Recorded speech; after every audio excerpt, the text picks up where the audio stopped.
Bienvenidos a una nueva emisión de los podcasts con Ricardo Ferro. En esta ocasión tenemos como invitado especial al ministro de Comercio, al doctor José Manuel Restrepo. Espero que disfruten de estos podcasts con Ricardo Ferro, tanto de la entrevista central como de las otras secciones habituales de nuestro programa. Bueno, en los podcasts de esta semana tenemos un invitado muy especial, que es el ministro de Comercio de nuestro país. Hemos querido invitarlo precisamente para dialogar sobre varios temas que están bajo su cartera y que son importantes para que todos los colombianos y particularmente mis paisanos tolimenses puedan conocer de primera mano al respecto. Ministro, bienvenido aquí a estos podcasts con Ricardo Ferro. Muchas gracias, representante. Un placer estar aquí en este espacio y saludar a todos los que nos están viendo. Ministro, usted es economista de nuestro país, pero además de ser economista, usted tiene estudios de maestría, de doctorado en economía. Usted es un experto en el tema económico, ministro, y una persona que viene de la academia, que ha sido rector de la Universidad de Rosario, que igualmente ha sido rector del CESA, que ha tenido al frente de su vida o a lo largo de su vida, ha tenido la posibilidad de compartir y educar a muchos colombianos. ¿Cómo es ese paso de la academia a un ministerio tan importante como el Ministerio de Comercio en nuestro país? Y que además fui rector no rector, sino profesor de la Universidad de Ibagué. Claro, también estuvo en la Universidad. Allí tuve la oportunidad de estar con muchos ibaguereños y del Tolima también, tolimenses. Yo creo que el tránsito de la academia al tránsito de la vida pública es un tránsito que en algún momento, y yo lo recomendaría así, los académicos debemos hacerlo. Porque se da uno cuenta de varias cosas que desde la academia le cuestan trabajo. Primero, la realidad del país, la realidad regional del país. Es muy distinta la mirada desde el centro que la mirada en la región. Segundo, el contacto con la gente, con los seres humanos, con las problemáticas de las personas en el día a día. Es algo también muy importante. Y yo creo también que la construcción de política pública requiere de alguna manera esa doble condición, la académica y por el otro lado la condición del conocimiento de la sociedad, del conocimiento de la región, del conocimiento del país. Frustraciones, ministro, ya como ministro, que usted de pronto se imaginaba desde la academia que cuando llega al ministerio dice, uy, esto no era así. No, yo creo que de verdad mi gran frustración es no poder dar clase. Eso para mí era una pasión y es una pasión. Afortunadamente ahora no doy clase, pero sí tengo que dialogar con muchos actores, con ciudadanos, con empresarios, a través de conferencias, de temas. Luego en el fondo lo veo como si fuera una clase. Yo creo que esa es la gran frustración. Y la otra que la gente no mide, y no lo mide tampoco para los representantes y senadores, es la dedicación de tiempo, porque uno termina sacrificando la familia, termina sacrificando a los hijos, aparte de otras cosas, pero esos dos son muy importantes para mí y yo creo que eso lo único que demuestra es que trabajar en el servicio público significa de verdad trabajar a fondo. Ministro, entrando en los temas de su cartera del ministerio, el presidente Duque todo el tiempo ha venido hablando en campaña y ahora en el gobierno de la economía naranja. Ese término economía naranja todavía suena muy a ciencia ficción para muchas personas. ¿Qué significa puntualmente la economía naranja? La economía naranja no es nada distinto que la economía de las industrias creativas. Se preguntará usted, ¿qué es eso? Eso significa todos aquellos espacios empresariales en donde hay un determinante, que es el talento y la creatividad. La música, el diseño, el arte, la gastronomía, la producción de videojuegos. Todos esos negocios o esas economías recaen o se sustentan en la creatividad y en el talento humano de la gente. Luego se trata de desarrollar ese sector. El presidente Iván Duque además lo puso de presente en el Banco Interamericano de Desarrollo y se volvió un tema importantísimo para el mundo entero. Es el libro más vendido o más leído del Banco Interamericano de Desarrollo en el mundo entero. Y creo además que hay economías en el mundo que se destacan por eso. Por ejemplo, Reino Unido. Por ejemplo, Holanda. Son economías que se basan en el conocimiento. Aún Argentina. Colombia representa en este sector del orden de 1.8% del PIB. Hay que crecer ese sector a más del 5% para llevarlo ojalá al 2,5%, 3% del PIB. Ministro, cuando hablamos de empresas creativas, ¿se puede considerar que se es excluyente en cuanto a la población? ¿Estamos hablando solamente de los jóvenes? No, estamos hablando de muchos tipos de personas y tampoco estamos excluyendo la pequeña o la gran empresa. Aquí en la economía naranja hay grandes, medianas, pequeñas y microempresas. Y las hay para jóvenes y para adultos. Uno encuentra cosas absolutamente fascinantes. Yo sé que usted ha sido un abanderado, por ejemplo, de hacer de Ibagué una ciudad naranja, claro, una ciudad creativa. ¿Y tiene por qué? Porque Ibagué es una región en donde la música tiene un papel muy importante. Y la cultura. Y la cultura. Ahí estamos hablando de las empresas creativas y del tema turístico, ministro, que también está a su cargo y que también el presidente Duque ha venido hablando de que el gran sustituto del petróleo en Colombia puede ser el turismo.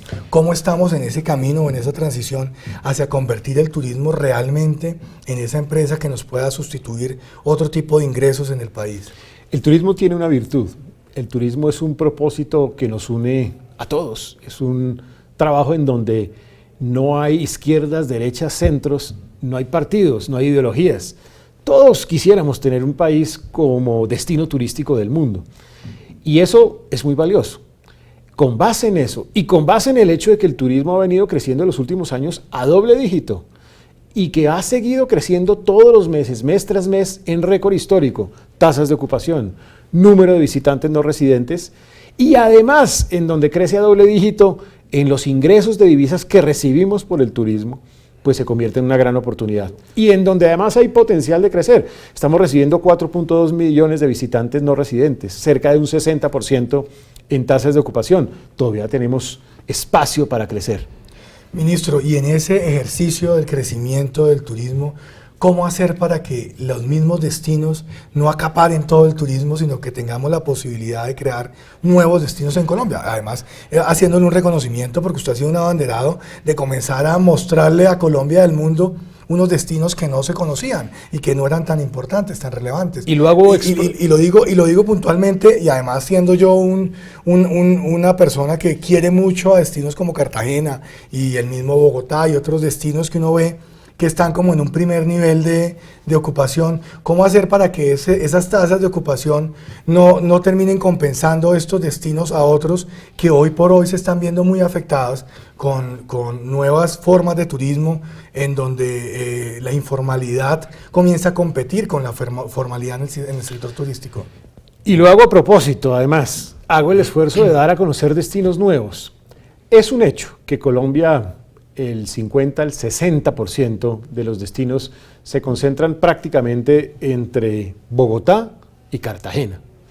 Y está bien, porque son dos ciudades paradigmáticas en materia turística de este país. Pero nuestro esfuerzo es dar a conocer otros destinos turísticos. Ese dar a conocer significa primero una estrategia de promoción. Nosotros hicimos una nueva estrategia de promoción nacional bajo el nombre Yo Voy. ¿Qué buscamos con eso? Hacer brillar nuevos destinos turísticos de este país. Dar a conocer que el turismo no es solamente turismo en avión, también hay turismo en automóvil, turismo en transporte público, turismo en bicicleta, turismo a pie, alrededor de donde estamos viviendo nosotros. Promoción internacional. Turismo interno, exacto. Turismo interno. Hay también una nueva estrategia de promoción internacional bajo la figura Siente el ritmo, Feel the Rhythm, así se describe en inglés, donde lo que queremos es recuperar esa característica que nos hace tan especiales de los colombianos, que es el ritmo y el colorido del país, de su música, de su cultura, el ritmo de los negocios también, el ritmo en general que tiene Colombia. Pero hay que lograr otra cosa muy importante, infraestructura. Y para lograr tener infraestructura se necesitan primero recursos. El Congreso fue muy generoso en la discusión del Plan Nacional de Desarrollo y logró multiplicar de 40.000 millones que teníamos para la oferta de infraestructura turística en Colombia a cerca de 290.000 millones. O sea, ahí hay un crecimiento. ¿Se necesitaría más? Seguramente sí, pero vamos creciendo gradualmente y poco a poco. Hay que trabajar en la formalización también. Por eso emitimos un nuevo decreto en donde el Registro Nacional de Turismo se simplifica su obtención. Antes, si yo estaba en un municipio del departamento del Tolima y necesitaba un Registro Nacional de Turismo, debía ir hasta Ibagué, hacer la cola en la Cámara de Comercio de Ibagué, llevar los papeles en físico, presentarlos, pagar un monto por el Registro Nacional de Turismo, sacar el registro mercantil y después de eso me podía llevar mi Registro Nacional de Turismo a un municipio aislado o alejado. Pues bien, lo que hicimos fue Se puede hacer desde el municipio, se hace electrónicamente, no paga un peso, no necesita el registro mercantil y obtiene su registro nacional de turismo. Resultado, en la más reciente renovación de registros mercantiles, 30% de crecimiento, nunca antes visto en la historia del país. ¿Por qué es importante? Porque cuando ya hay registro nacional de turismo, hay formalización. Ya yo empiezo a proveerle servicios de calidad, de guianza, de tal manera que le hago un seguimiento a ese tipo de destino turístico. Ese es un aspecto positivo de las plataformas tecnológicas, pero cuando desde la plataforma tecnológica se está compitiendo con los hoteles, con todo el sector turístico, y en esas plataformas tecnológicas no está de por medio toda la carga tributaria, ¿ahí qué está haciendo el ministerio, ministro? Mira, hay que reconocer dos realidades. Primero, hay que equilibrar la cancha, y estamos a puertas de presentar seguramente algún artículo. Lo intentamos en plan de desarrollo, pero no era posible. Seguramente después lo tendremos que hacer como proyecto de ley para equilibrar la cancha. Muchos países en el mundo entero, o ciudades como Quebec, algunas ciudades de México, se han puesto de acuerdo con las plataformas electrónicas con un pago que garantice el equilibrio de la cancha y que garantice formalización y registros nacionales de turismo. Pero también simultáneamente hay que reconocer que hay una nueva realidad. Es decir, un país en medio de la cuarta revolución industrial no puede decir de un momento a otro, yo a esa tecnología no le apuesto, porque se quedaría por fuera de la historia. Entonces, en el equilibrio, entre equilibrio de cancha y simultáneamente reconocimiento del valor de la tecnología y de los avances en tecnología, hay que lograr un sano equilibrio. Bueno, ministro, ya entiendo hacia dónde se quiere llegar, porque igual me imagino que en ese sano equilibrio tendremos que de pronto bajar cargas tributarias o subir a los que hoy no están pagando, pero llegar a un equilibrio de cancha donde realmente se propenda porque haya formalización en el sector turístico y que aquellos que están pagando impuestos no se queden pues de pronto, como se dice popularmente, colgados de la brocha y sin posibilidades de competir ante una persona que tiene un apartamento, que tiene una vivienda y que la pone a disposición del turista con un costo mucho más bajo que quien tiene unos empleados a lo largo del año en un hotel y tiene todas unas cargas adicionales. Y en beneficio además del turista, del consumidor. Porque es que en muchos de esos casos en donde no hay control hay abusos, hay explotación sexual de niños y adolescentes, hay abusos en costos. En general puede haber situaciones que nadie puede controlar, porque la informalidad es incontrolable, la formalidad se puede controlar. Primero, ministro, la preocupación que hay en el sector agrícola en lo que tiene que ver con los acuerdos comerciales con otros países y que obviamente el ministerio tiene ahí un papel muy importante que jugar con el Ministerio de Agricultura y con el gobierno en general, pero con lo que tiene que ver con el Ministerio de Agricultura y el Ministerio de Comercio en esos acuerdos comerciales. No es generar falsas expectativas en lo que tiene que ver con ya acuerdos que ha suscrito el país en el pasado, pero cómo enfrentar esa competencia en un sector tan sensible como es el sector agropecuario, ministro. Aquí hay dos realidades. La realidad a futuro, y yo creo que el presidente Iván Duque ha sido serio y además propositivo e inteligente en esa propuesta. No vamos a iniciar nuevas negociaciones de tratados de libre comercio, pero sí vamos a aprovechar los tratados de libre comercio vigentes. Ahí hay un mensaje. El mensaje es, no vamos a seguir abriendo nuevos espacios, sino tenemos que sacarle provecho a lo que tenemos. Cuando vemos en esos tratados o acuerdos comerciales que hay entre países, vemos como de pronto terminamos importando más de lo que exportamos en unos productos en los cuales nosotros pensaríamos que tenemos la suficiencia para abastecer el mercado nacional y también hasta cierto punto para exportar, pero que las condiciones en lo que tienen que ver con insumos, con fungicidas, con todo lo que conlleva pues a la producción agropecuaria, no estamos en igualdad de condiciones con esos otros países a la hora de producir y por eso es que terminamos siendo más compradores que vendedores. Una cosa muy importante es que en el comercio internacional no hay que ver el ejercicio del comercio internacional como un ejercicio de suma cero, entre exportación menos importación. Porque si lo vemos así, no aprovechamos la multiplicidad de oportunidades que tiene un tratado de libre comercio. Un tratado de libre comercio significa, claro, fortalecer la capacidad exportadora del país. Yo creo que en todos los sectores hay que hacer un esfuerzo de capacidad exportadora. Por ejemplo, un sector como el sector de arroz tiene que tener también vocación exportadora y tenemos que hacer todo el esfuerzo para mejorar su capacidad productiva para que exporte al mundo entero y abrir esos mercados. Pero ahí yo le hago un paréntesis, ministro, en el tema arrocero, que no lo quería tocar puntualmente, pero ya que usted lo menciona, en el tema arrocero. La preocupación es que cuando ingresa el producto de otro país, cuando ingresa el arroz, bien sea de Ecuador, de Perú, de Estados Unidos, comienza a tener un techo el precio del arroz colombiano y comenzamos a competir no en igualdad de condiciones frente a otros productores que tienen unas ventajas a la hora de producir, y que es cuando nosotros encontramos esa preocupación en que el techo que encontramos en el comercio, fruto del ingreso de arroz de otros países, conlleva a que se pierda la utilidad o la posible utilidad que podría tener el productor nacional por cuenta de que aquí los insumos son mucho más costosos. Y entonces ahí viene el segundo punto. El segundo punto es que el ejercicio de comercio hay que verlo también desde el lado de las importaciones. La posibilidad de tener acceso, por ejemplo, a insumos productivos con cero arancel que no se producen en el país es también una oportunidad. Y yo creo que ahí hay que verlo en esa doble dimensión. Y hay que agregarle una tercera dimensión. Es la posibilidad de atraer inversión extranjera directa a sectores productivos. Ahora bien, una cosa muy importante, hay que lograr equilibrios de cancha en las relaciones comerciales. Es decir, si llega un producto comprobadamente subsidiado a un país como el nuestro, eso hay que abordarlo en el marco de los acuerdos donde hay unas figuras reales, que son las medidas de defensa comercial, medidas antidumping, medidas de subsidios o salvaguardas. Este gobierno lo ha hecho además conscientemente, 6 medidas de defensa comercial de las 20 y tantas vigentes, 30% de medidas de defensa comercial aplicadas, no con el espíritu proteccionista, sino con el espíritu de equilibrio de la cancha de los mercados internacionales. Así es, ministro. Ministro, para nosotros una realidad es lo que está pasando con los venezolanos que están llegando a Colombia.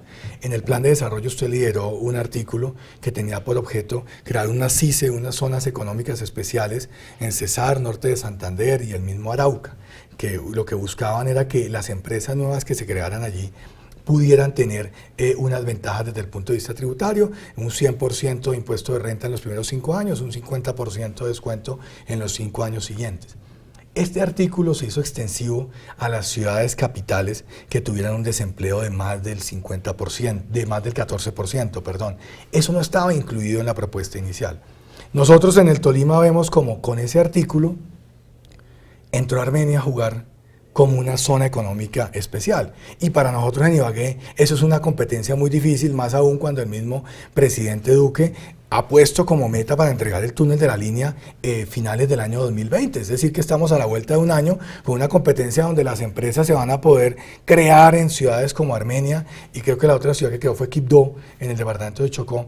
Nosotros tenemos un desempleo del 12.4 sostenido en los últimos 5 años. Es como el más bajo de los últimos 5 años fue 12.4. No alcanzamos a quedar dentro de esas ciudades, pero tenemos la preocupación de qué puede pasar con Ibagué en el mediano plazo con una competencia como la que vamos a tener con ciudades como Armenia. Yo diría 2 cosas. La primera cosa que diría es, aquí hay una batería de herramientas para motivar reactivación económica. Efectivamente, la ley se hizo inicialmente para Cúcuta y área metropolitana, porque eran las zonas más afectadas por la migración venezolana. Después, en el Plan Nacional de Desarrollo, en el Congreso de la República, se extendió a otras zonas de frontera, particularmente Guajira, norte de Santander en su totalidad, y el departamento de Arauca. Y en la discusión en el Congreso de la República se dijo que otras ciudades tienen altísimos niveles de desempleo, por 4 años más del 14%. Hoy en Colombia, quienes están allí son Armenia y Quibdó. Eso significa que a esas se les da ese beneficio por la razón del desempleo que tienen alto, que en el fondo es una contribución a que generen empleo. Pero no es la única herramienta con que contamos. Y los departamentos como el Tolima tendrán muchas más herramientas. Una de ellas, 0% de renta por 7 años en economía e industrias creativas. 0% de renta en economías agroindustriales, emprendimientos agroindustriales. Mega inversiones, que tiene una reducción de 6 puntos porcentuales, contratos de estabilidad jurídica, que tiene la posibilidad también de 0 impuesto al patrimonio, impuesto a los dividendos. Hay varias herramientas que están diseñadas para este fin. Y ahora Zonas Francas, en donde Zonas Francas se reactiva a partir de estos días, en donde se firmó formalmente la renovación del decreto de zona franca, algo que Colombia esperaba desde el año 2015-2016. Hay represadas zonas francas en el país. Ministro, no me perdonarían mis paisanos si no le pregunto yo a usted el tema textilero, ministro, porque usted sabe que el tema textilero es un tema muy sensible en el departamento del Tolima. En el plan de desarrollo aprobamos un arancel del 37% para las importaciones, que de alguna manera buscaba, no digamos tanto blindar como reactivar o permitir la subsistencia del sector textilero en nuestro país, que se ha venido golpeando muy fuerte en los últimos años y que de alguna manera hemos perdido algunas batallas en lo que tiene que ver con unos temas como las triangulaciones que se podrían presentar con algunos países vecinos que tienen algunas preferencias arancelarias en Colombia, y que lo que se busca es, venga, aquí tenemos una industria textil muy importante, no nos quedemos solamente con lo que fue de pronto en el departamento del Tolima, la ley Armero en su momento, que permitió que creciera el departamento del Tolima en el tema económico, sino que podamos reactivar la economía de nuestro país con un sector que genera cerca de 600.000 empleos y que en lo que tiene que ver con equidad de género genera algunos beneficios para poder trabajar desde la casa, que eso obviamente va a posibilitar más empleo. Entonces, ministro, yo sé que tenemos unas dificultades desde el punto de vista jurídico, pero ¿cómo poder nosotros compatibilizar o volver compatible o volver viable la industria textilera en nuestro país sin afectar desde el punto de vista jurídico esas obligaciones que tiene el país para con otros países? Fue de público conocimiento que yo tenía inquietudes sobre la forma como se llegaba al incremento arancelario, no necesariamente sobre el incremento arancelario. Yo creo que en algunos rangos seguramente era posible lograr un mejoramiento en ese sentido. Habiendo dicho esto, ya es ley de la República, ya los artículos fueron aprobados en el Congreso de la República.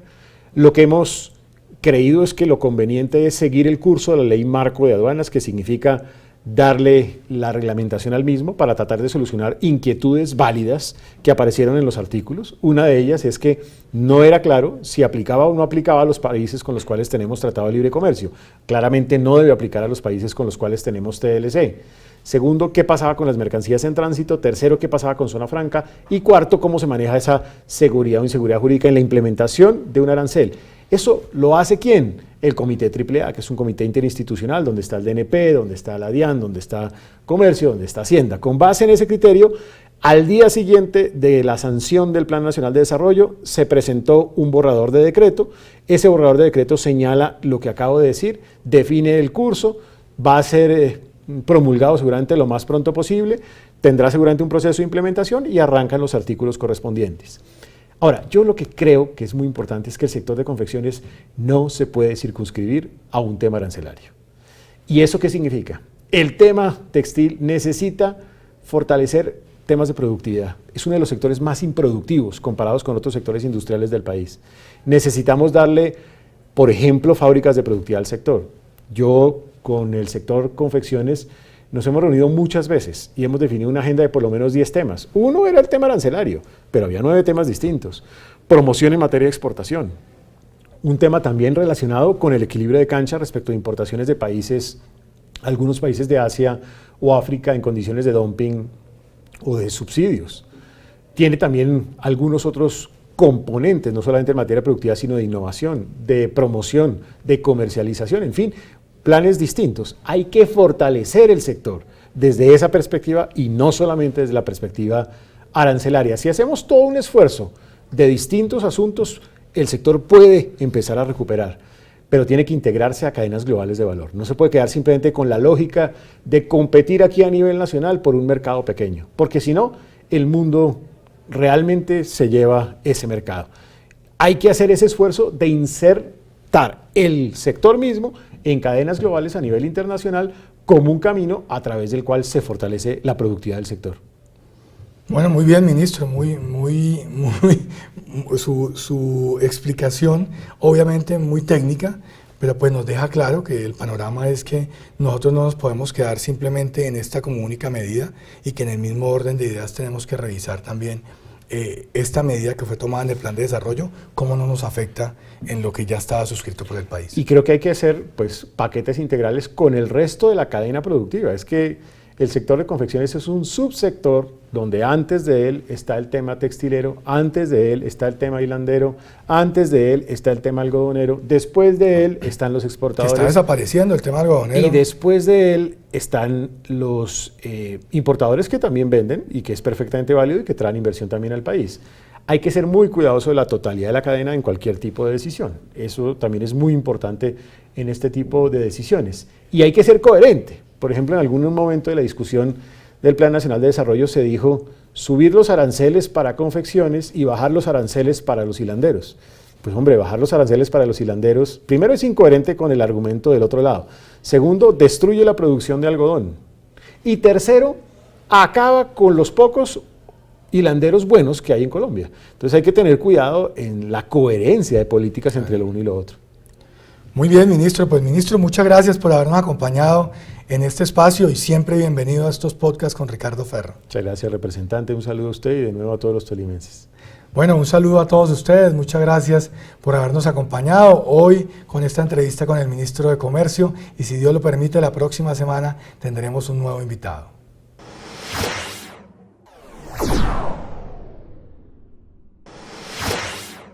En Comisión Quinta de la Cámara de Representantes se aprobó en primer debate el proyecto de ley que busca fortalecer la transparencia, gobernanza y gestión pública de las corporaciones autónomas regionales, CAR.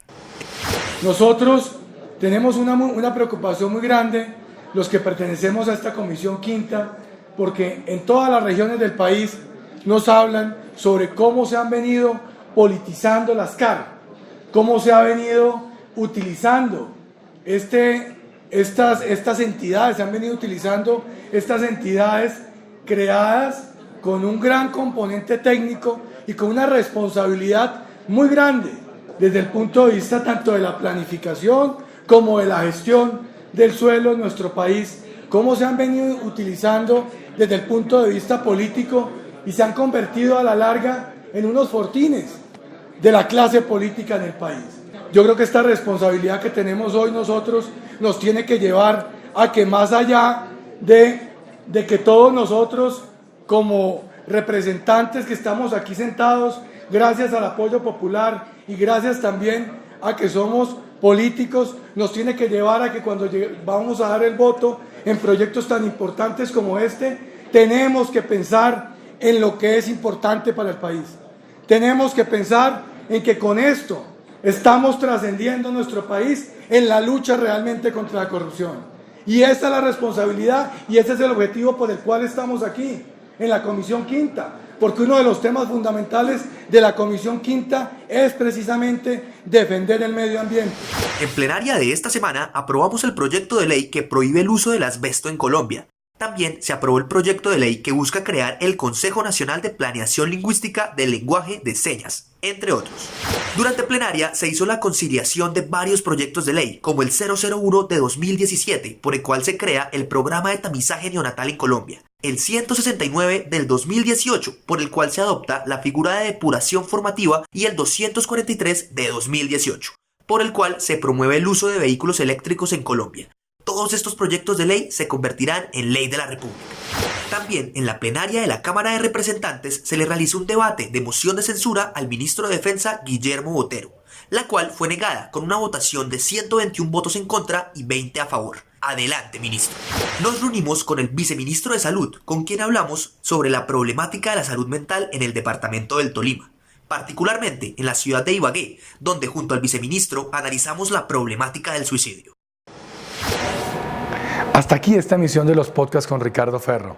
Espero que lo hayan disfrutado y si Dios lo permite, aquí estaremos la próxima semana. Pero no olviden seguirnos en las redes sociales. Acuérdense, en Facebook, en Instagram, en Twitter. Ahí estamos en contacto diario con todos ustedes, contándoles lo que estamos haciendo en el Congreso de la República y en la región.